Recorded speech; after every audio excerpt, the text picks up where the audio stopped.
जय श्री राम। मेरे सभी भाई बहनों को राम राम।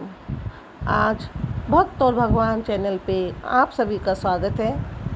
आज तुलसीदास जी साधु चरित शुभ चरित कपासु चौपाई 20 पेज नंबर 20 में कहना चाहते हैं तुलसीदास जी कि संतों का चरित्र कपास के चरित्र के समान हो शुभ है।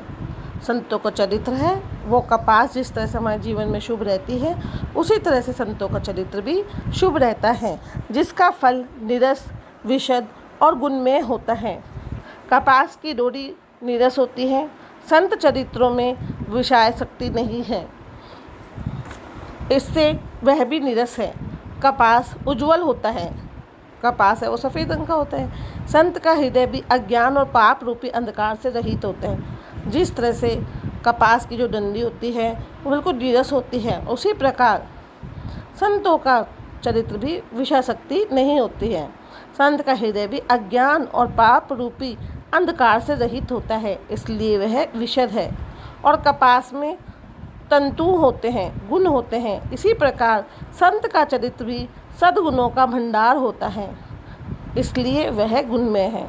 संतों के चरित्र में बहुत सारे गुण होते हैं, सब अच्छी अच्छी बातें होती हैं, वो अच्छी अच्छी बातों का अच्छे स्मरणों का भंडार होता है। अच्छे अच्छे गुणों उसमें बहुत सारे पाए जाते हैं। जैसे कपास का धागा सुई के किए हुए छेद को अपना तन ढक देता है, अथवा कपास जैसे लोढ़े जाने पर, काटे जाने पर और बुने जाने पर कष्ट सहकर भी वस्त्र के रूप में परिणत होकर दूसरों के गोपनीय स्थानों को ढकता है, उसी प्रकार वो संत होते हैं। वो स्वयं तो दुख पाते हैं, लेकिन दूसरों के दुखों को, दूसरों के दोषों को ढक देते हैं, जिसके कारण उसने जगत में वंदनीय यश प्राप्त किया है।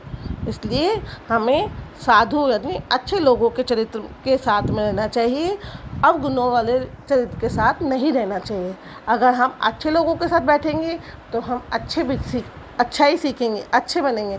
अगर हम बुरे लोगों के साथ बैठेंगे तो हम बुराई सीखेंगे। इसलिए हमें चाहे एक ही दोस्त बनाओ, लेकिन अच्छा बनाओ। जय श्री राम।